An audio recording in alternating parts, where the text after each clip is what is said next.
পাপিয়া বেরা, ঠিক নাম বললাম তো? পাপিয়া দি বা পাপিয়া বোন, এখন যে ভিডিওটা দেখছো, পাপিয়া দি দেখছো তো? তোমার নামটা নিলাম।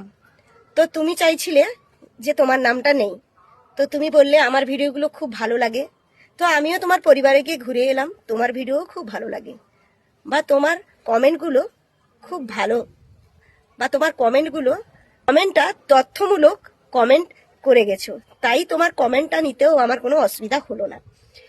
তো পাপিয়া বোন চেয়েছে যে আমাকে একটু সাপোর্ট করো, পাশে থেকো। তো আমি চাই সকলকে একটু পাশে রেখো, আর পাপিয়া বোনকে যে একটু সাপোর্ট করো, ওর প্রোফাইল থেকে একটু ঘুরে এসো, যাতে পাপিয়া বোন এগিয়ে যায়। আমার পাশে যারা রয়েছো, তো পাপিয়া বোনেরও পরিবার থেকে তোমরা ঘুরে এসো, এটাই চাই। পাপিয়া বোনও খুব সুন্দর সুন্দর ভিডিও দেয়। তো পাপিয়া বোন, তুমি যদি দেখে থাকো, অবশ্যই ভিডিওটা শেয়ার করে দিও, আর তোমাকে মেনশন করলাম, অবশ্যই তুমি ভিডিওটা পেয়ে যাবে। তো তুমি খুশি?